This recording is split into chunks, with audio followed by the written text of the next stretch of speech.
We're good?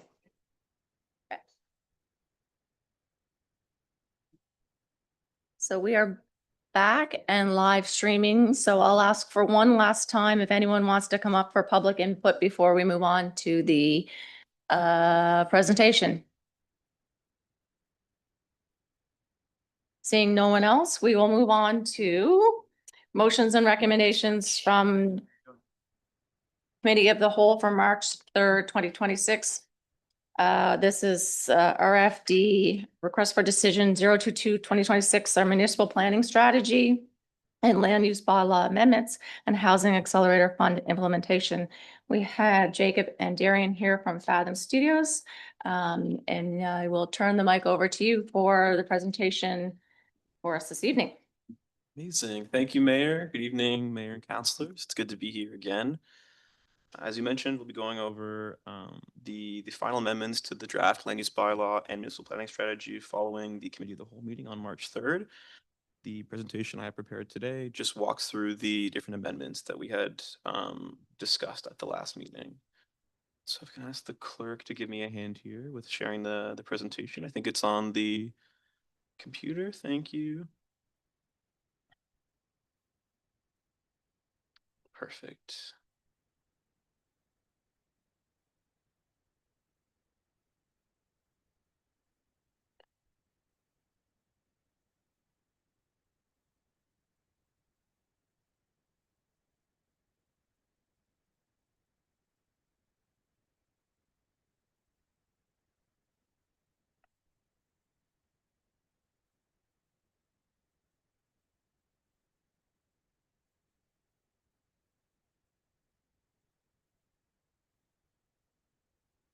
Amazing. Thank you so much. Can go into presentation mode as well. Okay, so yeah, there are 12 main categories of updates to the land use bylaw and the municipal planning strategy that we'll go over today. These are all outlined in order in the staff report that you folks should have. So starting off was the approval process note. And so we heard from council that we want there to be more notification during the site plan approval process for neighboring properties when there is a site plan approval application submitted to the town. And so within the site plan approval flow chart and process now, you see that reflected with the submitted with notification clause there and the town's participation program as well as referenced, and that will be updated as far as I understand to commit to that better notification that was discussed. There were several changes to the zoning map that were requested at the Committee of the Whole meeting. So the first is at the top of Westwood. There was 5 parcels that were proposed to be in the R2 zone that were moved to the R1 zone. So those are reflected now in the zoning map. Over on Balcombe, Braemar, and Linwood, there were 11 properties that were proposed to be R2. And so those were asked to be moved to the R1 zone, which you will now see on the updated zoning map. And then there were 3 properties, or 3 sites, I should say, that were proposed for the R5 zone that have now been moved to the R4 zone on the updated zoning map. And so that is the 2 large bids in the southeast and southwest of the town, and then the Tideways property over on Woodman Road. So all 3 of those are now in the R4 zone. On the corner of Main Street and Whidden, there was a property that was proposed to be mixed use, MU, within the last iteration of the zoning bylaw. And after the Committee of the Whole, this has now been moved to the R3 zone as requested. And then for this property on Main Street, the mixed use or the mixed zoning was kept, but a new clause has been added, a new section to the mixed use zone that now only enables a nursing home via development agreement. So previously this would have been enabled via site plan approval. It's now development agreement only for this property and this property only within the mixed use zone, as you can see within that new section on screen. Within the R2 zoning, there was a request to bring the same ADU requirements from the R1 zone to the R2 zone. And so you can see on screen there, this is page 54 of the LUB. The same requirements around bedroom counts, the maximum size, the maximum height have now been brought to the R2 zone, and the intent examples have been brought back. And so you can see those 2 on screen showing an example of an R2 dwelling with an internal ADU and a detached ADU on the bottom. So that's to provide more context to readers. And at the same time, the maximum permitted units within the R2 zone was dropped from 4 units down to 3 units for all properties outside the East End zone. As you can see now, section or subsection 10.2.2 and 10.2.3 now specifically outline for properties inside and outside the East End that it's 3 or 4 units. And with that, the East End has now been marked on Schedule A, or the zoning bylaw within land use, with the zoning map, sorry, within the land use bylaw. And so again, on the most recent versions of the zoning bylaw, you'll see this red marker indicating where the East End boundaries are. And so within these properties that are R2, it's still 4 units as of right, but it's been knocked down to 3 units for all remaining R2 properties within the town of Wolfville. There was a request to clarify the short-term rentals within the downtown zone. And so these have been moved to P, permitted, rather than permitted with conditions. And then those two administrative items about fees and the size requirements have been tacked on to the very end of the downtown general requirements. And so you no longer have to go within the general requirements for all zones, go through the first 6, realize those don't apply, and get to the final 2. And so this process has been clarified. For the rail line area, the rail corridor, the areas C and D that were identified on the former maps that you saw at the committee of the whole have been combined into a single area. And now all development within the rail line corridor is only permitted by development agreement. So there's no more site plan approval and DA, depending on which zone you're in. It's all development agreement within the rail corridor. And accordingly, the map Schedule A1 has been updated to reflect this. So colors have been changed for readability, but also you'll notice there's now only one area, area C, on the map on the right in green that denotes the rail corridor area. At the same time, new text has been added within the MPS. I won't read this entire block out, but just indicating the town's desire for development that is context specific within the rail line corridor and permitted only by development agreement. Moving on to neighborhood commercial, Schedule A3 was amended. And so all of those parcels on the left that were formerly within Schedule A3 that had a neighborhood commercial permitted have been removed, as you can see on the right. And just for clarity purposes, this blue here is a water body. This is not part of Schedule A3. And with that, there was some text changes and a definition change. So now within section 4.17, which is the one that outlined the neighborhood commercial, it very clearly states that Schedule A3, the permissions are outlined within that table 8.2 that shows all of the commercial permissions for all of the residential zones. So that's clearly stated. And it also explains what happens when the underlying zone is different from the permissions in Schedule A3 and how the most permissive applies, because there was some confusion about that at the committee of the whole. At the same time, the definition of neighborhood commercial has been updated to exclude businesses where their primary purpose is the sale of age-related materials, including but not limited to vaping, tobacco products, cannabis, and alcohol. So to ensure that these businesses don't crop up within the neighborhood commercial areas. And then 5 uses were removed from the permissions within Schedule A3, that being hostels, hotels, nursing homes, residential care facilities, and single-room occupancies, SROs. So all 5 of those are now no longer permitted within this Schedule A3 area. Some small tweaks to the development constraints map. This is Schedule B in the land use bylaw. So the view corridor was added for the East End area. This is also outlined in Figure 5.6 and 5.7 of the land use bylaw, but it's shown here as well for context. And then the name of the flooding area shown in blue was updated for clarity. It used to say, actually right off the top of my head, flood risk area, thank you. Assuming future raised dikes, and there was some confusion over the flooding near the marsh areas, because if the dikes were raised, why is there flooding here? And it's to clarify that this is all inland flooding. So assuming the dikes have been raised, the blue is the risk posed by inland overflow or flows over the land. This is a result of the waste stormwater studies the town did in the past year. The language around waste bins has been updated following direction from council, specifically the exemptions for properties within the downtown and mixed use zones who may not have enough room in the front yard to meet that 50-meter requirement. And so it's been raised from 0 meters for the exception up to 3 meters now. And there's been additional screening measures that have been implemented within text to address the issues that were raised at the committee of the whole. specifically requiring the waste bins to be completely screened from view from the street and by neighboring residences, with vegetation and fencing approved by the development officer. A section on offsite contributions has been added to the site plan approval and development agreement application checklist. So now section 8 allows the town to require upgrades or improvement for public infrastructure, public lands, and to have a contribution agreement with fair cost recovery where the town requires additional studies like water, sewer, and stormwater studies. And where these offsite contributions cannot be addressed through a site plan approval process, they're now also allowed to proceed via a development agreement or be referred to council for decision. So this is now built into section 2.10. And rounding this out with definitions, there was some confusion at the COW, the committee of the whole, about definitions and where to find what words are defined. And so at the very beginning of the document now, in part 3, that talks about the usage of the document, there's a section here directing readers to the definition section when looking for words that may not carry their customary meaning.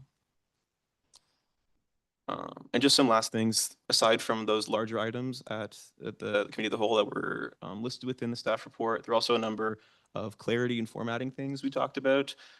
So aside from copy edits like spelling errors and whatnot, the height requirements were clarified. So there was some discussions about basement heights and what qualified as a story. And so the text in here has been changed to be a bit more clear, and that text is shown on screen. At the same time, again, with schedules, A3 and Schedule C. So Schedule C being the design guidelines area, Schedule A3 being the neighborhood commercial. There was some confusion over both where the commercial applies within the town of Wolfville and also with the design guidelines, the rule around buildings over 8 units going to the design working review committee. Working group, sorry. And so notes have been added to both of those maps now for additional clarity that directs users to these regulations about the 8 units or about how there's other commercial permissions outside of the neighborhood commercial area. And again, these are shown in the land use bylaw on the schedule pages for these respective maps. And on a formatting note, all of the built form diagrams for zones that allow more height by site plan approval are now dashed. So beforehand, the additional floors that were available beyond the as of right permissions were just shown in the same color, but just to indicate how this is a discretionary process. This is not just the as of right. There is more work that is required for these. Those floors have been dashed in those diagrams, and the landscape buffer diagrams have also been updated within this bylaw to provide a bit more clarity to the text being provided. So that was those are the summary of the changes. Invite any clarifying questions from council at this time. So I'm going to walk everybody through them right from the beginning. So can we go back to the first slide? That one, yeah. So the approval process, I think we put submitted with notification. Any issues with that change, council?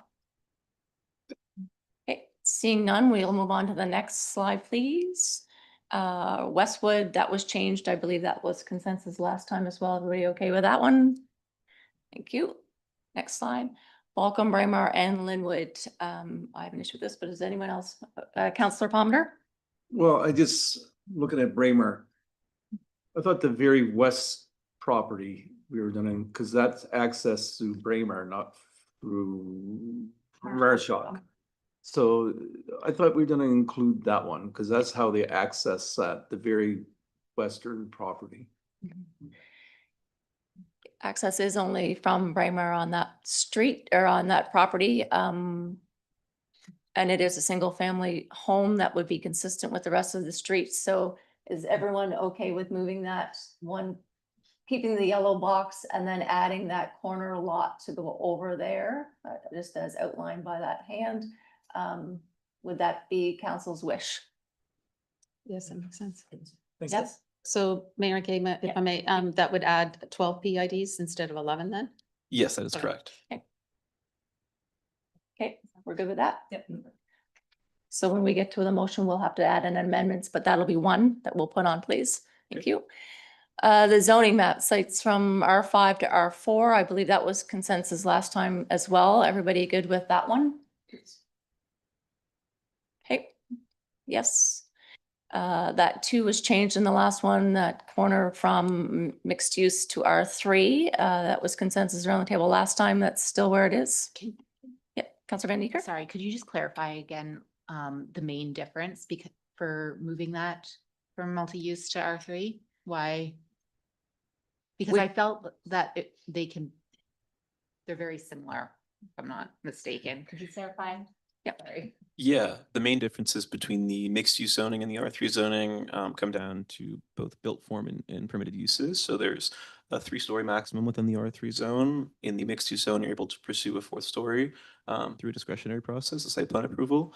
And there are also more commercial permissions within the mixed use zone. So there's I don't have them off the top of my head, but within the land use bylaw, you're permitted to do a wider range of commercial activities on the R3 zone and the mixed use zone compared to the R3. And the discussion was just around that because it's on that specific corner. And I believe if I recall correctly, it was the amount of traffic that is already at that corner, and then that would increase it substantially. And the lot on the other side is already R3 and staying R3. Correct. Okay, great. Thank Okay. you. Yep, no problem. Thank you. So consensus is that that will remain R3 as noted in the package. Yep, wonderful. Thank you. Yes. And then this one is the mixed use, and the addition to number 2 on that. Does anyone have anything they'd like to say about this one? I can kick it off if you wish. So the last meeting, in my mind, when I asked for it to be mixed zone, I asked,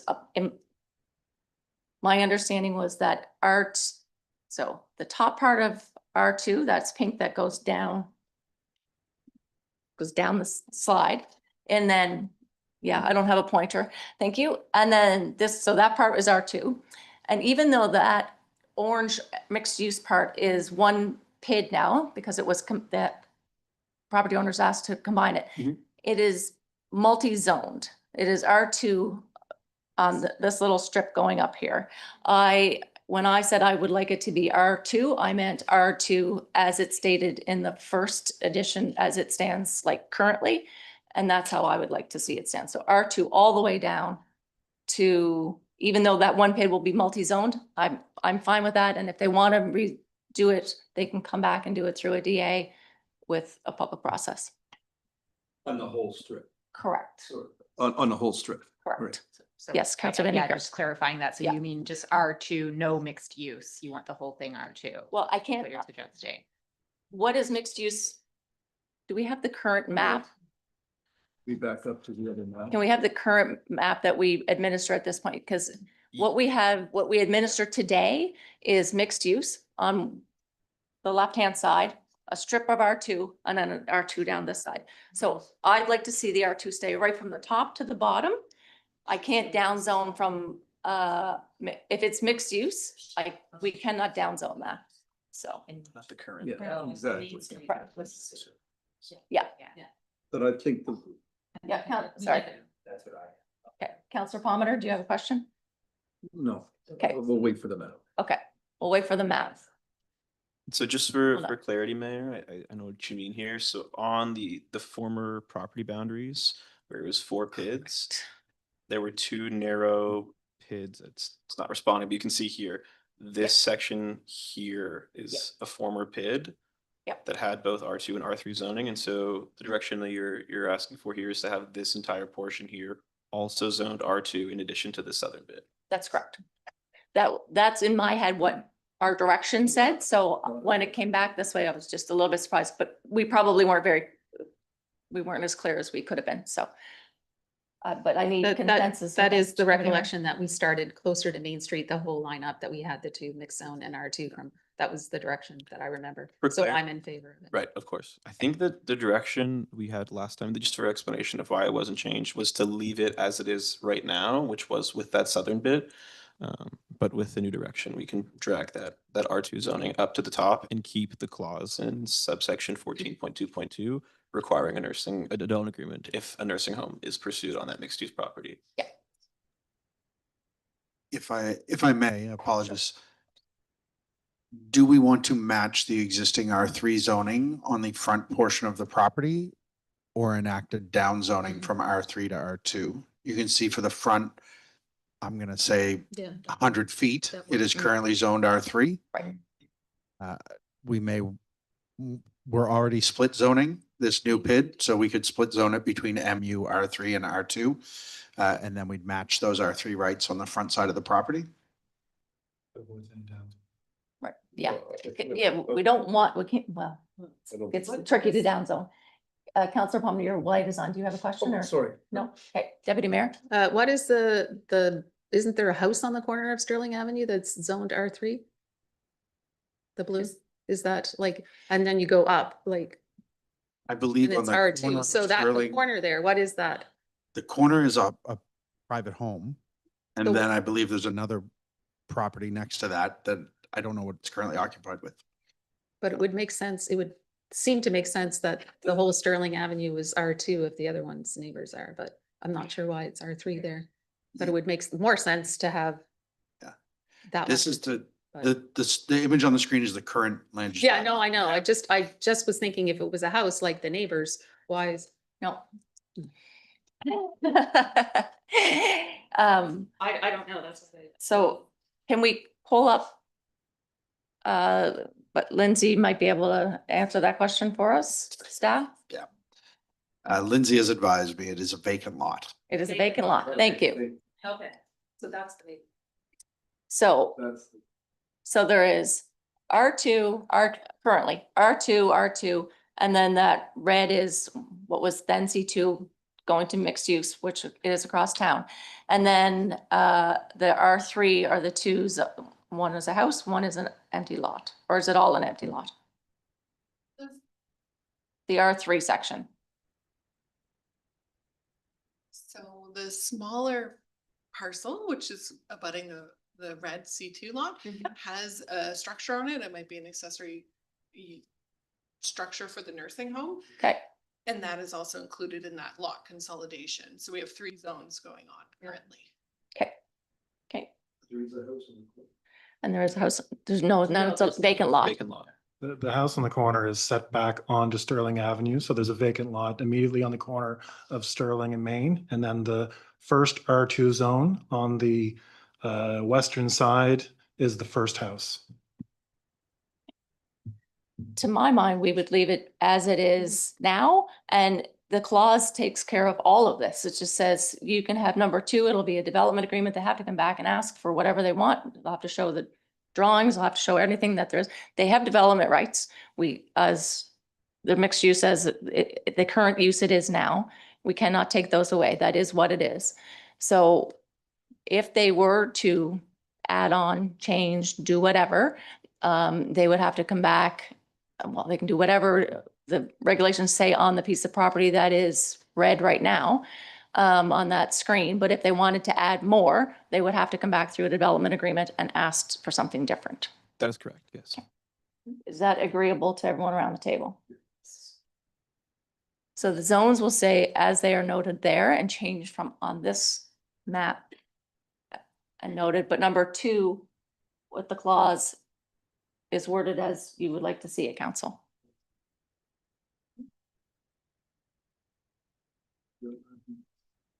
Good? Yes. Good? Good? Okay, thank you. Thank you. R2 zoning, those were maximum. Is that, as everyone wanted to see it as well? Council or Deputy Mayor? I think there's just a little typo about the, it's page 65, figure 11, says R3 instead of R2 on somewhere. I think that page, I just need to pop up. It's really small. I know, I can't see it. Sec, let me see if I can find it.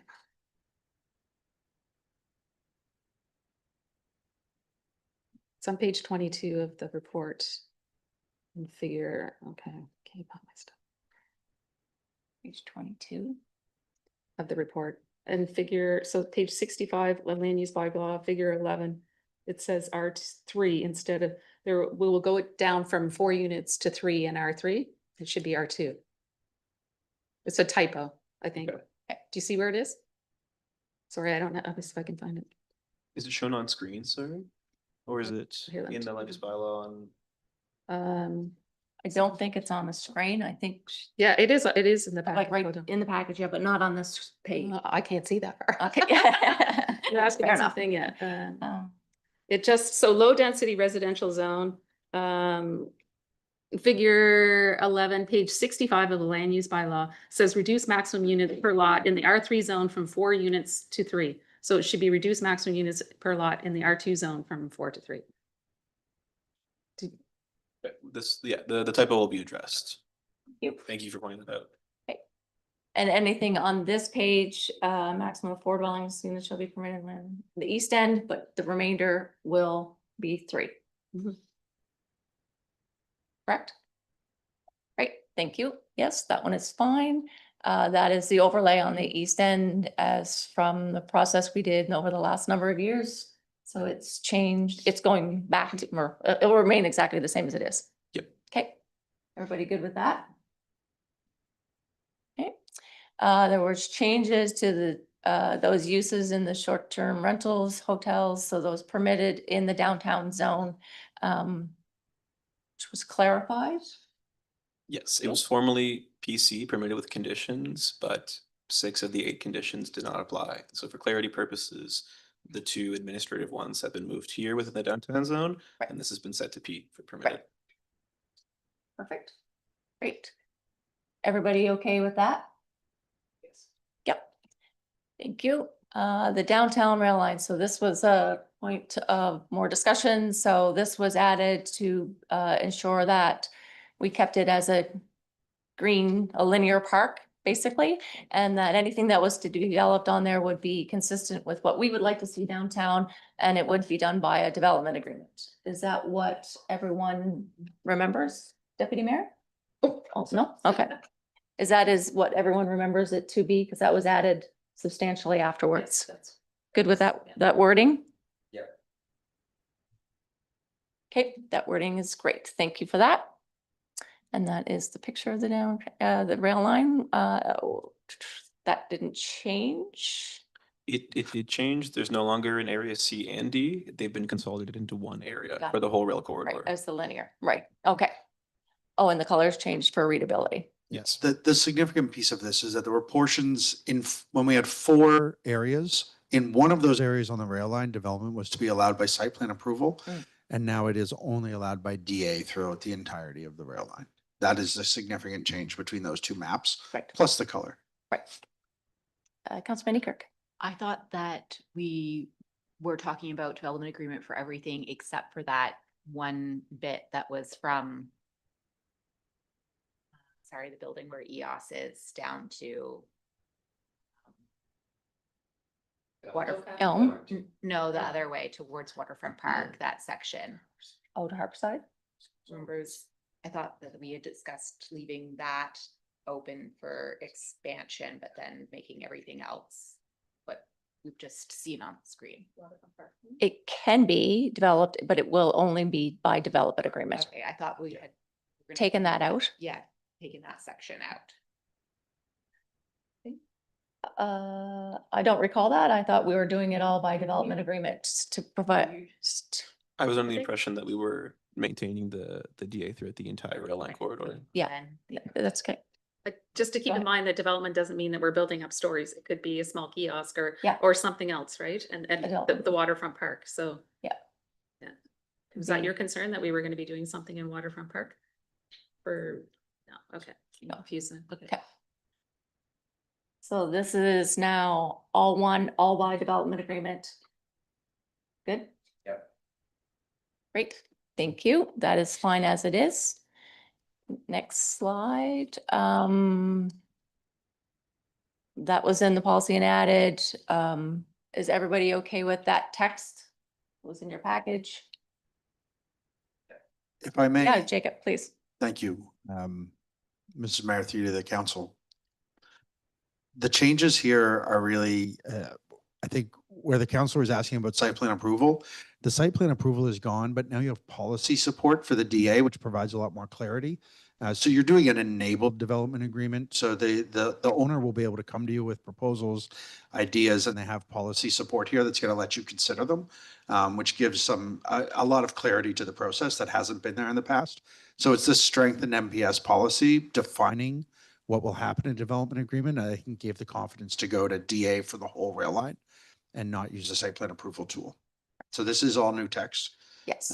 giving you guys new policy to support your decisions with the owner of the rail into the future. I think this strengthens what we wanted to see on the rail line, so I'm pleased with that. Yes. Okay, thank you. That was the omission. This part was taking out some neighborhood commercial that went further to the west that didn't seem to really fit. So we took that out of this commercial map. Everybody okay with that omission? Okay, yep, that is great.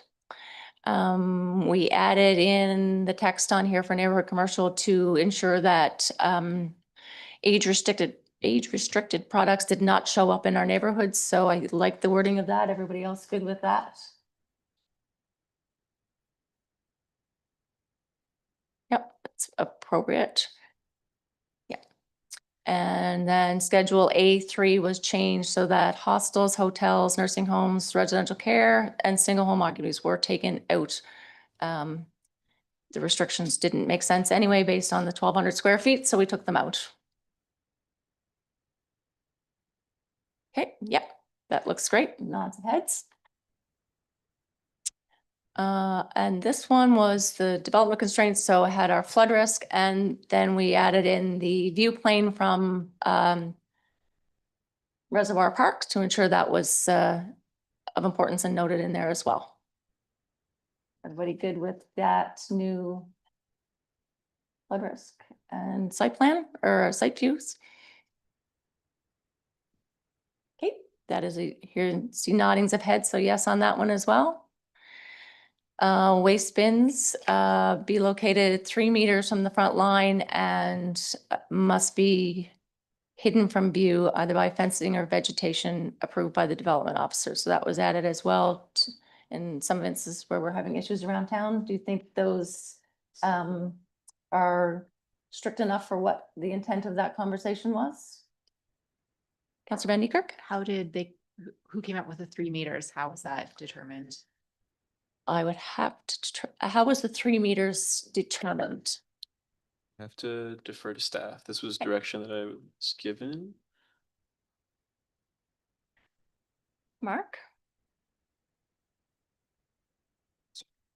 Yeah, thanks for the question. I think 3 meters is, there's no exact science to any of this. We had 0, which was an attempt to enable some of these things to go in front yards where there's no other option, where there's no backyard or no side yard, which does occur sometimes. So 3 meters was an attempt to move that up to a distance that made sense. You know, the larger that number, the more challenging it becomes, because we're often dealing with, at least in the downtown, mixed use zones, buildings that are often close to the street and don't have a lot of front yard setbacks already. So this is a worst case scenario and we're trying to plan for that. So we're happy to take direction from council on these numbers and specific screening requirements if we need more information. So I pass back to the mayor for that. Okay, thank you. Councillor Van Niekerk, do you have any further comment or question? Would you like to see it as something different? And is it both of those things they need to comply with, or are those things be completely screened or 3 meters back? I mean, if something was 0 meters and completely screened, does that suffice? It's both requirements need to be Does it met. have to be 3 meters back and completely screened? Yes, that is correct. And this is for all of the downtown use. These are for properties within the downtown or mixed use zones that cannot meet the requirements set out in 4.36.2, which is the 15-meter typical one. So how the policy is set up is that on a baseline, waste bins are normally not permitted within the front yard. If you have listed here extreme topographical features, existing building locations, or documented physical site constraints that prevent you from putting the waste bin anywhere but the front yard. It needs to be 15 meters from the lot line.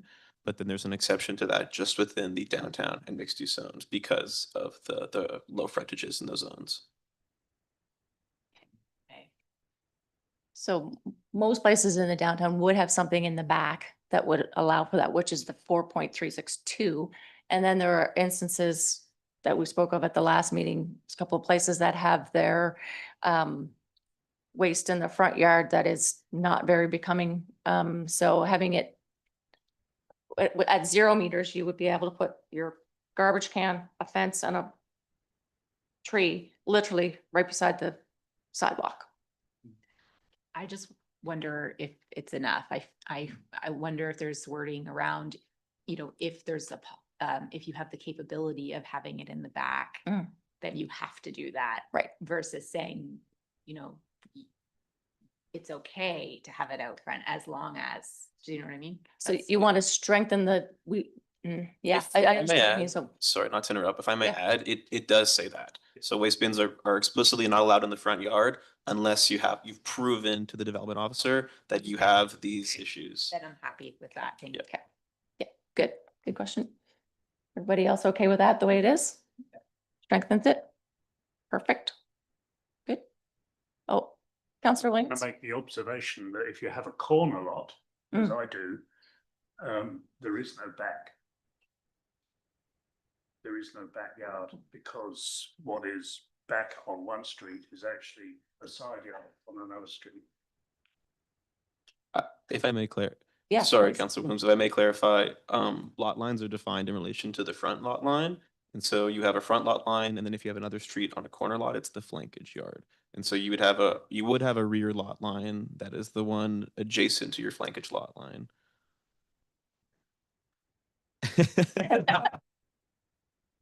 We'll talk after this. I'll help you out. Oh, great. It's a good question. So is everybody okay with that one the way it is? Okay, wonderful.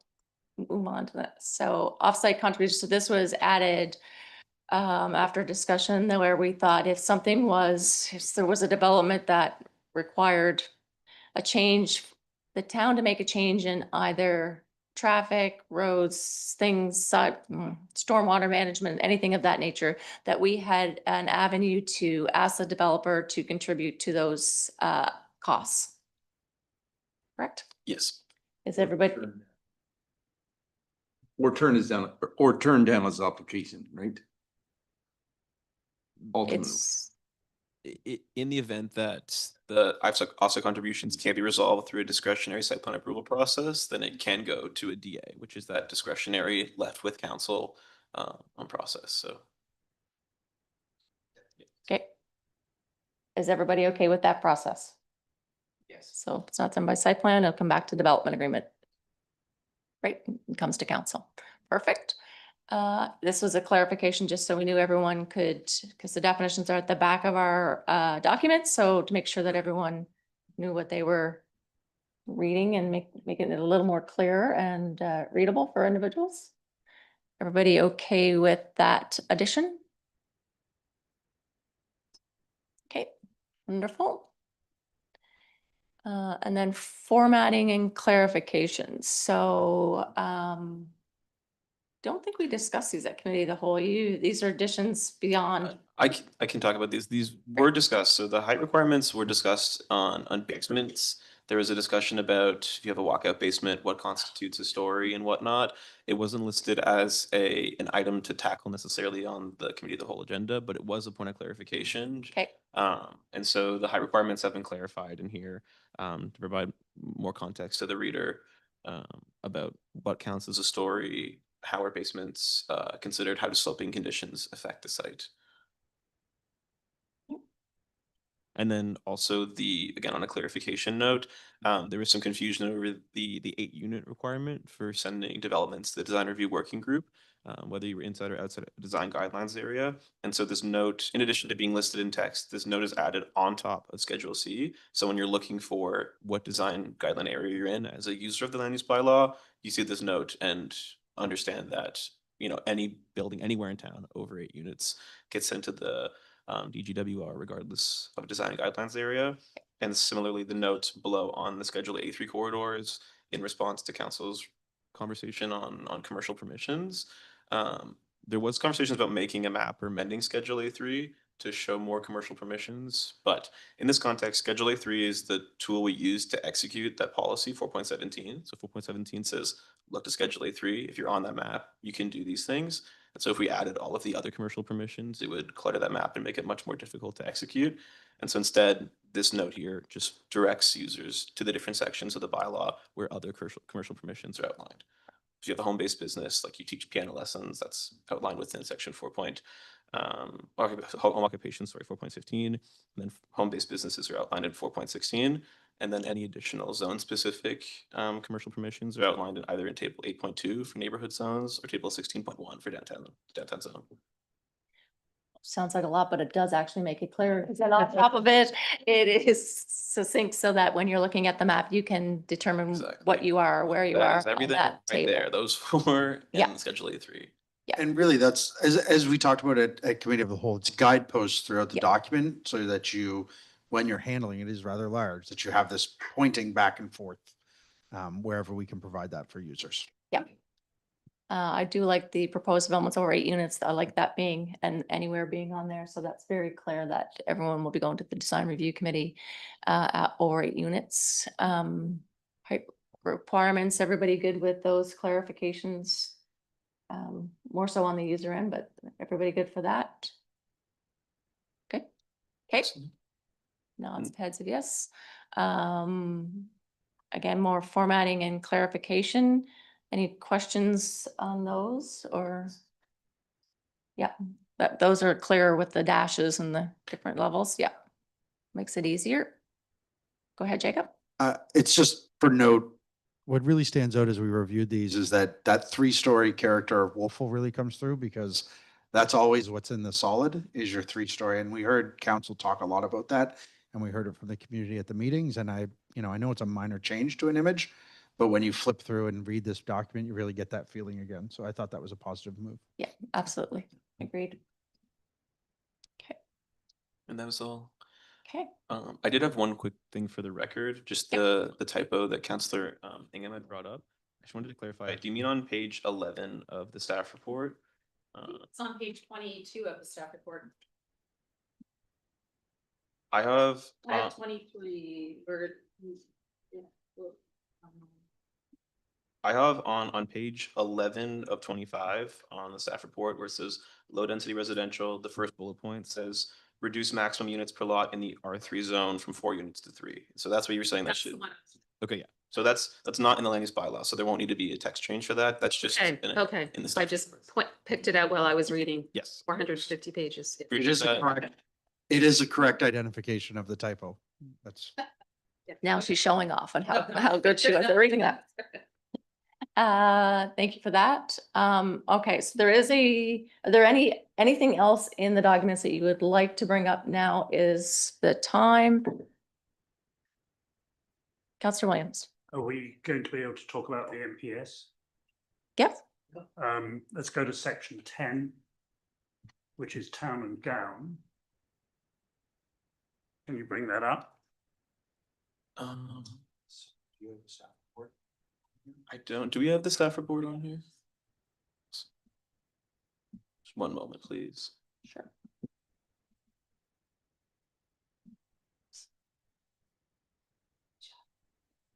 What page are you on, Howard? It's page 132 in the MPS.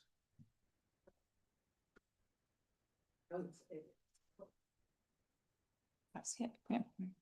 Inside the PDF of the report package, it's page 125 of 440. Okay. And your question is? So you look at the second line of text in section 10.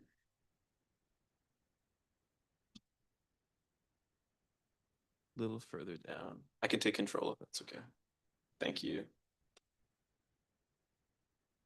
There. Second line of text here. There's a wonderful blooper there. It's with an apostrophe when it shouldn't be. Excellent catch. especially on a page associated with university. I'm sure they would be horrified. Thank you for pointing that out, Councillor Williams. That will be noted and rectified. Is that the only one you found, or are you gonna give it? I'll let the others through Okay. because they're not so great. Not so great. We were gonna be here a while, is what I figured.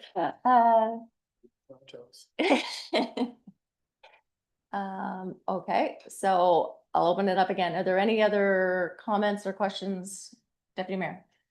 I just had a comment about the MPS in general. So I did read through the whole thing and I just want to commend you on, merging our council strategic priorities in place. I like that. I guess it's just important for people to know that this is a working document, right? And so how often will the first MPS, when I joined council in 2020, you just passed the MPS, right? The other one, 2020. So I didn't see a lot of change. So the question would be, how often will we sort of take a look at it and add the amendments? And then with all the difference in the provincial government with the funding and everything like that, could anything drastically stick out to you that could change with the provincial government, with the cutbacks, et cetera? Maybe I'll invite our friends from Fathom to comment on, in general, how often a municipality looks at an MPS, and then I can chime in with some more particulars. Sure. The direction from the province is really about every 10 years. You're required to look at your municipal planning strategy, but many municipalities, as a best practice, try to target 5-year reviews of any long-term plan. And that's certainly the track you've been on now with this document. We adopted, I think, in 2022. It's 2026 now. That's a 4-year gap. That's not an uncommon cadence. But the Municipal Government Act recommends 10 years as a maximum best before date on a municipal planning strategy. And what I'd add to that is if you look at the municipal planning strategy, it really focuses in on our mandate, our responsibilities, and what we can control. There are some aspects of it that would have reach with provincial alignment, but for the most part, it is really things that are in the town's mandate to do, provide, or prioritize. So with that, it should give us a little bit more resilience against changes that are outside our control. But nonetheless, as a small example, if provincial and federal funding programs all of a sudden dry up and go away, that does have an impact on the town's ability to prioritize capital investment, which is a policy of council. So the policy document itself will have that resilience. Exactly what we do and when, there will be some linkages to what other levels of government, their decisions and how they impact us. Thank you for that clarity. Suffice, Deputy Mayor. Thank you. So we went through the changes we had asked for from the last committee of the whole to now. We've addressed each one. Questions on the municipal planning strategy. Is there anything else before we entertain a motion? Councilor Palmer. Well, I don't know if I should ask it now or later, but I'll ask it now. So I got the mic. So if we pass this in the next few minutes, hopefully we're going to, what's the next 3 steps and when and how quick and what happens? Do you want to go? Thank you. Through the mayor to the councillor, after a first reading, there's a mandatory waiting period before a second reading of adoption of a land use bylaw and a planning strategy. That would be 2 weeks at a minimum.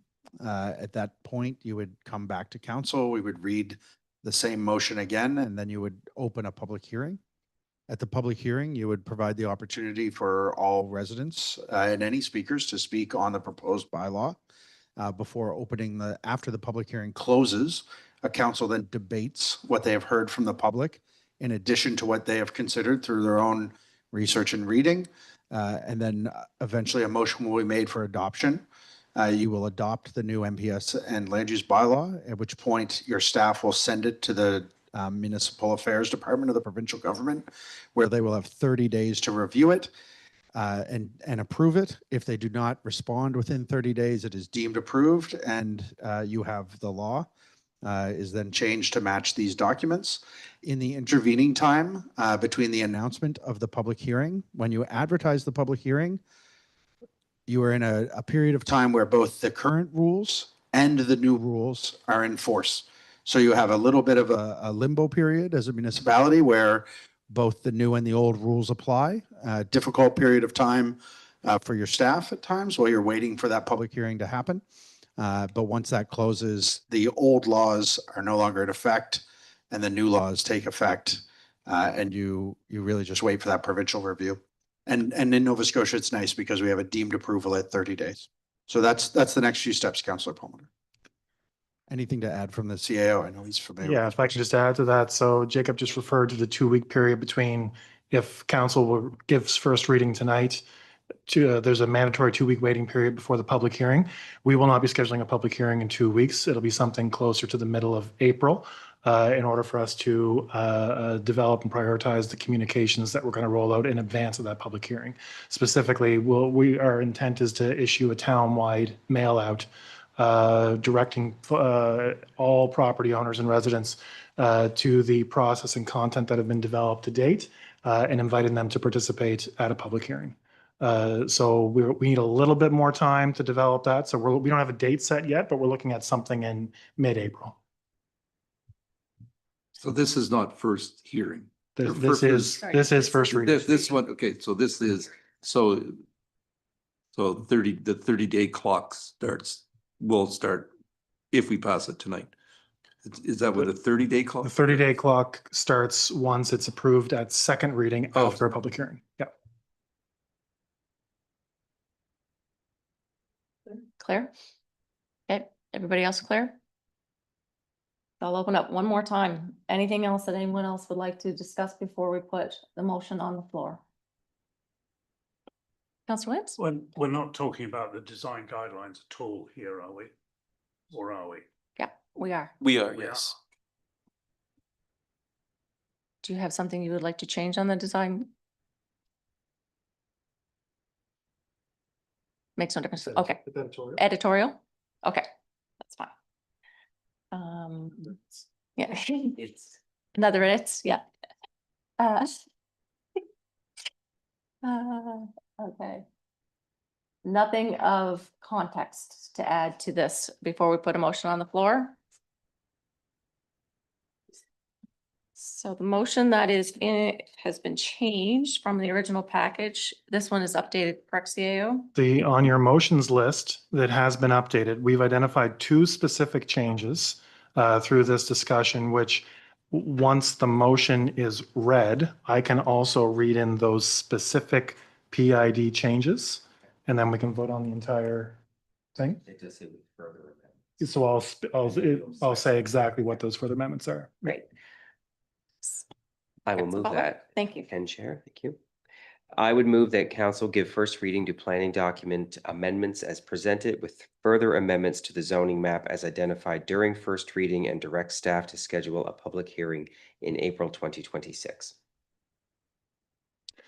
And those specific amendments are related to parcel PID 55279681 shall be zoned R1 to align with the 11 properties zoned R1 in the immediate vicinity around Braemar Drive. And the second, parcel PID 55268346 shall be zoned in a manner that reflects current rights and zoning on the property regardless of consolidation of parcels, namely split zones between MU, R2, and R3 zones in the proposed land use bylaw. Thank you. Do I have a seconder for that motion? Turn your mic on. The one in the corner was the first pit that he spoke of, 55279681. No, the one in the corner of Whidden. No, that was No, changed The address. Oh, today. Yeah. All right. I can second that. Thank you, Deputy Mayor.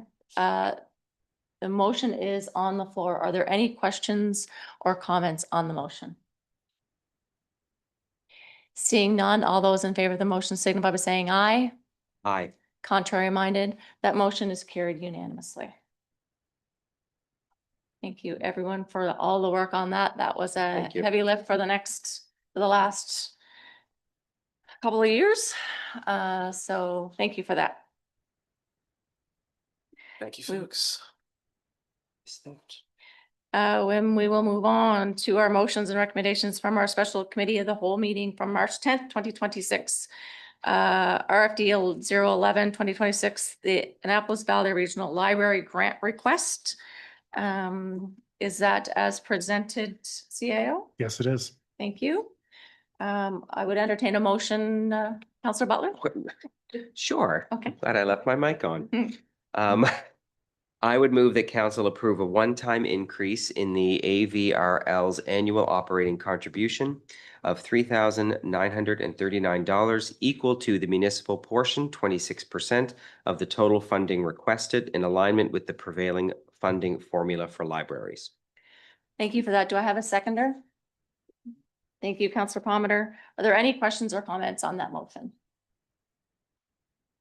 Seeing none, all in favor signify by saying aye. Contrary minded, that motion is carried unanimously. Also from Committee of the Whole, where these were discussed in much more length than this, RFD 014, 2026, the temporary borrowing resolution and spring debenture issuance for pre-approval. CAO, any? No further updates on that. That's as presented. Thank you. Councillor Palmer, would you like to put that motion on the floor? I would move that council approve the mayor and clerk to sign the attached temporary borrowing resolution for $292,675 for the Kent Avenue sidewalk replacement capital project. Thank you. Do I have a seconder? I'll second that. Thank you, Councillor Butler. Are there any questions or comments on that motion? Councillor Williams? I agree with it, but I'd like to see a more traditional use of the word 70 with an N in it. Fair. Say that again. It's in the resolution. It's the text to go with the dollar amount. Sorry. There's two Okay. consistent typos. Okay, thank you. So noted. Thank you. That was moved and seconded. Yep, by Councilor, thank you. Motion is on the floor. Any questions or comments? All in favor of the motion signify by saying aye. Contrary minded, that too is carried unanimously. And we have RFD 016, 2026, the one time. Oh, sorry, second part of that motion. Councilor Palmer?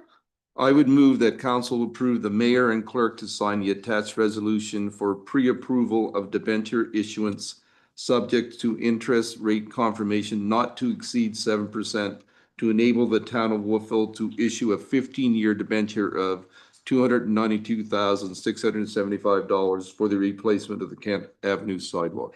Thank you. Do I have a second? I'll second that one as well. Thank you, Councillor Butler. Any questions or comments on that motion? Seeing none, all in favor signify by saying aye. Aye. Contrary minded, that too is carried unanimously. Now we can move on to the one-time operating request for Scotia Festival of Music. Would someone like to put that motion on the floor? Yep, Councillor Palmer. I would move that council consider for the 2026-27 budget process a $32,500 one-time. 30 no. Oh, not 32,000. 30. They would like that. They would. Let's start that again. Yeah. I would move that council consider in the 2026-27 budget process a $3,250 one-time operational grant to Scotia Festival Music to support the presentation of a chamber music concert in Wolfville on June 2nd, 2026. Thank you. Do I have a seconder for that motion? Councillor Williams, thank you. Any questions or comments on that motion? Councillor Williams. I just want to be clear about this. We're simply saying that we're taking this to the budget process, so a decision can be made then as to whether we have the money or not. That's Is that correct? That is correct. Okay. Yes. And that is the same for all of them coming down here. Good question. Any other questions, comments? Seeing none, all in favor of the motion signify by saying aye. Contrary minded, that too is carried unanimously. And we have the RFD 017-2026, the one-time operating request for the Deep Roots Music Co-op. Do I have a motioner for that? Yep. Yeah, Councillor Happily. Palmer. I would move that council consider in the 2026-27 budget process a one-time operational grant in the amount of $6,382.24 to Deep Roots Music Festival Cooperative to support the 20th anniversary Deep Roots Music Festival taking place September 25th, 27th, 2026. Thank you. Do I have a seconder? Thank you, Deputy Mayor. Are there any questions or comments on that motion? Seeing none, all in, oh, sure, Councillor Williams? Yeah, he's just trying to find it. Yeah, go ahead. There was a comment that I had where it looked as if there'd been a problem with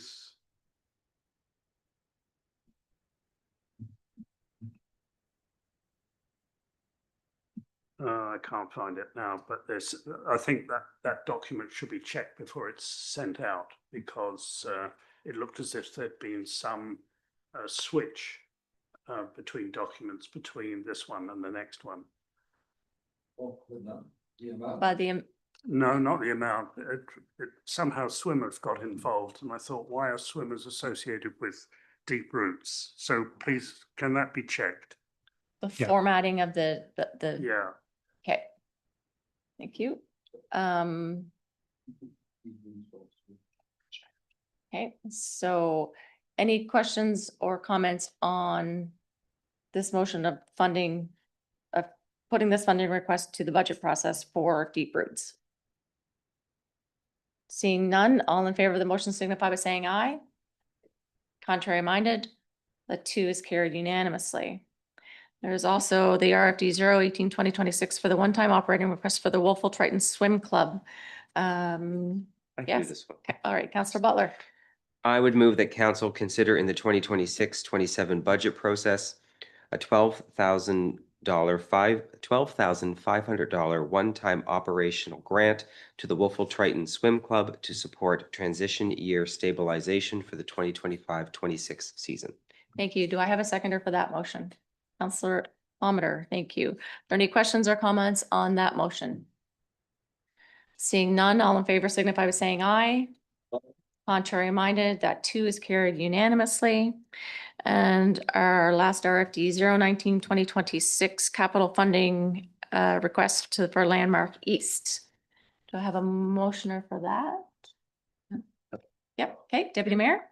I would move that council consider in the 2026-27 budget process a $50,000 capital grant contribution to Landmark East Association to support the construction of a new gymnasium facility. Thank you. Do I have a seconder? I'll then? second. Thank you, Councillor Butler. Are there any questions or comments on that motion? Seeing none, all in favor of the motion signify by saying aye. Aye. Contrary minded, that too is carried unanimously. Those will all show up in our budget deliberations, which will start on the 24th, not October, March 24th. And our last motion from Committee of the Whole was withdrawal from the Valley Regional Enterprise Network, RFD 015-2026. Would someone like to put that motion on the floor? Councillor Butler?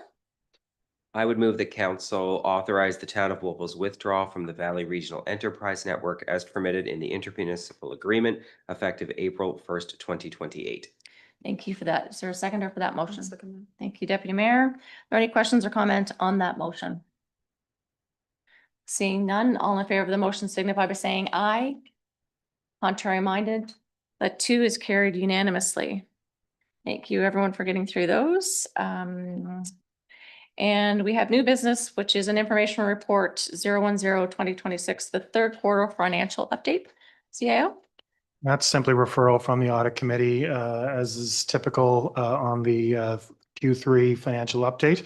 There's no formal presentation with that, nor a motion required, but if there's any questions stemming from that report, both myself and Director Gibson are here to be able to answer any questions. Thank you. Are there any questions on that information report from the audit committee? Seeing none, that's great. That will be accepted as it is. And seeing no further business on the agenda, our meeting is adjourned.